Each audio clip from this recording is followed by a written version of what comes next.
to another Mary T. Perspective Show. This is the show where we bring you who's doing what, when, where, and how they're doing it. Well, stay tuned. I've got a guest with me this morning, and I know you'll find him very interesting. I know I did. His name is Michael Williams, and we're here at St. Mary's. And we wanted to let you know what is trending, well-rounded, well-educated to become a priest. Yes. Well, I can appreciate that. I like that. Because if I need help, I need to go to you for counseling or whatever, I need to know that you know what you're talking about and that you're very well versed and you'll be able to help me. Yes. God help me. I hope I don't ever have to have that kind of counseling.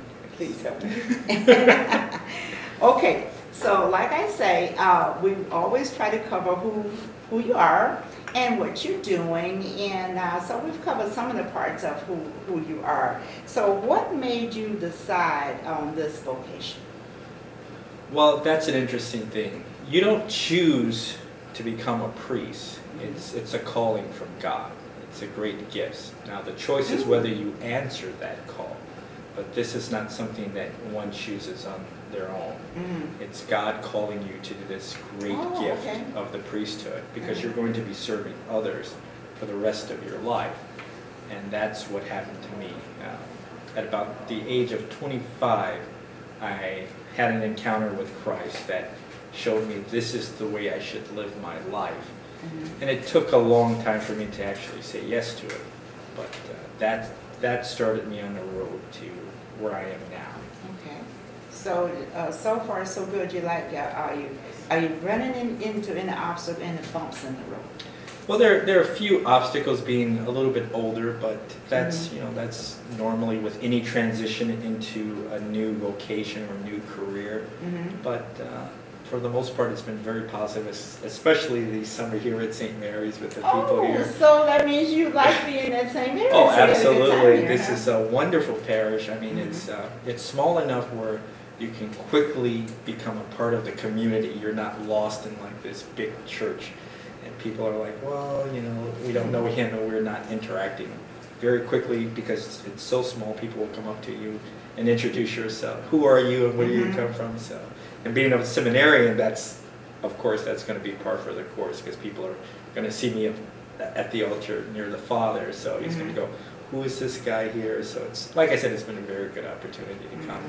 It's been the summer here. Yeah, they are, and they want to know all about you. But one thing I know about St. Mary's is the parish where everybody knows your name. Yes. And they're very friendly and very welcoming. That's what I find at St. Mary's. Do you absolutely, find the same thing here? Yes. Yeah, and like you say, we're not that small. I'm a parishioner here as well, so I'm a little bit biased, but but I find it to be true. People are very, very friendly here, and we have people here from all walks of life. So it's great, all different. Great diversity, with ages and different nationalities. So it's, like I said, it's a good community to come out and pray and grow in your spiritual faith. So. Oh, very good, very good. So now, what are some of the things some of the other things you find interesting here at St. Mary's? Well, with St. Mary's, just the youth, what do they call it? So the Rangers program for the young kids there. So that's a good program to really introduce the young people to their faiths. I didn't get a chance to participate in the parish picnic, but I heard about it, so that was good. That was great. Very different. I've been here a long time, and we've had picnics before, but there's some picnics get rained out, or we're going to picnic today, rain or shine. We didn't have that problem here at St. Mary's this year. In the past they may have had mosquitoes, and St. Mary's is such a beautiful parish. Yes. It backs up to the forest preserve, so we have all of this. All of the lawns out there that we can participate in and use, and we've had problems with the bees in the fall and the mosquitoes in the summer and the rain or whatever, but this was in and out picnic, meaning it was indoors and outdoors. And it was supposed to rain, but God blessed us. It didn't storm that day. And we had indoors, we had just a little showers, just enough to kind of sprinkle and cool us off. But we were inside and outside, and Jay just loved it. We had very good participation. The children loved being outside, and the adults, we had all these good things going on inside. Oh my God, it was really nice, interesting. You visited it, but Well, it was very interesting. You know, I'm assigned to also St. Laborious Parish in Stater, so we have so I have double duties, that's why. It wasn't that I was blowing it off, it's just that we had the responsibility issues. I think it was that day we had a wedding that morning, so we couldn't get over here for the picnic. Okay, I give you this. Okay, I'll excuse you now. I'll excuse you. But did you, we covered why you chose this vocation, right? Yes. Okay, it's not something that you chose, God. First God calls you, and then you have to say yes to it. And that's a big step too, so you do have to choose that portion of it, but no one chooses to become a priest by themselves. It's first God, and then the community, and then eventually the individual will have to say. Now it may sound like I'm digressing some, but you mentioned something about it may be a problem. It's not a problem that you're older. It may be a good thing, because then I gotta say that maybe the older you are, the better, because you get more respect, and the people are more inclined to listen to you. They're more inclined to come to you. I mean, you've got to be able to, as a priest, lead your flock. You've got to be able to come to, for the people to come to you and really want to follow you in whatever. So I think that's a good thing. Though that is a benefit by being older, so when you're dealing with a congregation, they will give you a little bit more, what I say, a little bit more leeway if you are older. As opposed to being younger. But I think the struggles of being back in school full time, after having gone through college, working full time, having your own life, and then have to go back, it seems like, back to sometimes when you're just out of high school and writing papers, staying up late, doing all of this activities, and you're like, well, I thought this season of my life was behind me. So those are the struggles. But it's the advantages of when you're dealing with the parishioners who are of a certain age and they want someone who has some life experience or can understand. That is a blessing. But at the same time, I think it's a little bit of a hindrance if you're dealing with the younger kids, because I know that my brothers in the seminaries who are younger than I am, they connect easily with the kids, and especially those in high school and in the middle school, because they're closer to their age. They can understand the culture and the music that they listen to, and I'm sort of like, what? What is that TV show, I'm not sure. So. What are you talking about? So it makes me feel a little bit older. So, but no, it's a blessing for no matter what time you come into vocation. If you're younger, you're going to be a blessing to the younger people, and if you're older, you're going to be a blessing to both the younger and the older people as well. So now tell me this. What kind of, tell me a little bit more, like, you came from a family of how many?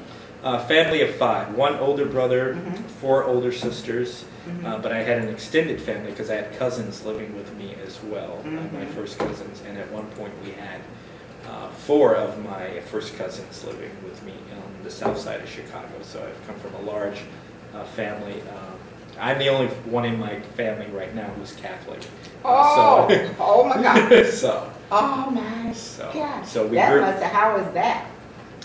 Well, it's not a problem. It's because, of course, the Catholic faith is a Christian faith. So, and I come from a Christian background. So maybe you better say that again. I better say that again, so that they can hear. Did you hear? Yeah. Okay, Christian. We are Christians, so we believe in Jesus. We believe in the resurrection. So it has not been a problem. So, like, if I had converted to Muslim or Hinduism or something like that, that's totally foreign than what I grew up with. So I'm still praying to the same God that my grandmother prayed to, so it's not an issue. And my mother's been very supportive. And she recognized that I was going to be a priest before you did? anyone else, because I was trying to tell her, how am I going to tell her that I'm going to leave my job and become a priest? And one day I was over there Saturday, and I was sitting with her, and she says, well, where did you just come from? I was like, oh, I just came from Mass. And she's like, oh. And there was a little silence, and she says, you're going to become a priest, aren't you? And I said, yeah, I am. So that was a blessing, because I was like, how are they going to take this? And so that was. What about your siblings? Oh, they've been very supportive of it. So they think that I'm already a priest. They don't understand why it's taking me so long. Yeah, because that's another thing. They don't understand what the process yes. and the whole business. But yes, they've been very supportive of me, and that's been a blessing, because you hear things in the seminary where this is not the case, even among Catholics who with a Catholic family. There may be some opposition because the parent wants you to be a doctor or a lawyer or to get married and provide grandchildren. So that's one thing I don't have to worry about. Okay, good. Okay. I don't know, my grandchildren came to visit me over the weekend, and then they went back home, and one is sick and all that. And I was just saying to my husband, oh, I am so happy we're over with that. Because my son spent the night at the emergency room or something with a virus. So I said, I'm so over. So being a parent is good, but I don't know about it sometimes. There's so much problem. So you mentioned your job. What kind of job did you have before?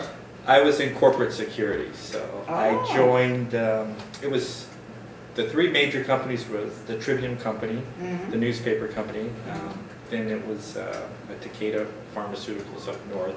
And then CNA Insurance out west in Aurora, which is shortly after I moved out there, that's when I decided this call that God put on me for the priesthood, I've been putting off for like 14 years. I better, it's not going to go away. It was always there. It's just always. With you. Always there. So. Okay, I can understand that. Yeah. And it's, that's the God is always going to be faithful to you. So. His love is always going to be there, so if he wants you to do something, he's going to constantly call you to it. So, and it just happened that what I said I was going to get married, I was going to have a kids, I was going to run for public office. None of those things happened. And then at some point I just say, here is God calling me to do something special, which is to be a priest. To be the spiritual leader for a community is very special. And I'm saying no to this. And he's still calling me. And you planning something else, and he still says, no, I don't go over there. I told you over here. And you're thinking, oh, I got this nice job and all this. All of this was a gift from God. All of everything I had, even when I realized that, I was able to support my parents in their old age when they retired. So all of this is a gift from God, so that I can say yes to him. So, and I finally you have to put your trust in God and say, okay, Lord, you've been calling me for all these years. Even though I think I should be doing something else, I'm going to listen to you and see what you have planned for me. Yeah, I'm going to try your plan now for a while. I've been on mine. But in all actuality, God was actually planning it out, and he was carrying out what he had set forth for you. And all these the jobs and the education, God provided all those things for you. That's a good thing, because now you don't have to worry about the woulda, shoulda, coulda. If I had only did this, all those things out and gone, but that was all part of the plan. That's a very big point, because everyone is going to die. People don't want to think about that. No. So you're going to stand before God. I believe God is a merciful God. So how can I enter into a life of happiness in his kingdom, knowing that all of this time he called me to do something, and I didn't even give it a try. So that would have been a woulda, shoulda, I mean, that's not something I want to live with for all eternity. So to try something and say, oh, I couldn't do it, but to never try, to never say, okay, Lord, I surrender myself to you, and let's see how this works there. Just to do that. Well, that's good. That's real cool. Now, at St. Mary's, you liked it here, right? Yes. So, you know, I know you don't have any choice over where, once you become a priest, where you go here and there. But always remember us at St. Mary's. Oh, absolutely. Or will you always remember? I will always remember you Yeah, here at because- St. Mary's. Yeah, because you had a problem one time with my name, and after that, I discovered that. My mother is the same name as Mary, Yeah, so that's why. So once you got that, okay. Yes. Now you know me now. Yes. I Okay. But is there anything you would like to leave the people at St. Mary's with? Well, I thank them Sunday for their hospitality, Mhm. and I would just say just to keep praying for all the seminarians in the diocese. A lot of people said they're going to pray for me, but we need more than one priest in the diocese. Yeah, we are short. And if anyone is dealing with the call to the priesthood, if that's on their heart, if God has put it on their heart, and for whatever reason they have not decided to move forward, just take the time and figure out why aren't you moving forward? What is it that's holding you back? And just talk to someone about it, because you're never going to reach the decision by yourself. There are groups within the diocese that will help you discern, and especially with women too. If you want to be a nun and you're thinking about, well, I don't know which community I should join, or I want to be a mother. If God is calling you to spiritual motherhood, that's much better than your individual. Not there's anything wrong with being a natural mother, because we need those things. That's a vocation too. Yeah. But there are sometimes you're called to be a mother to, like the Blessed Mother, to everyone. So just think about the vocations.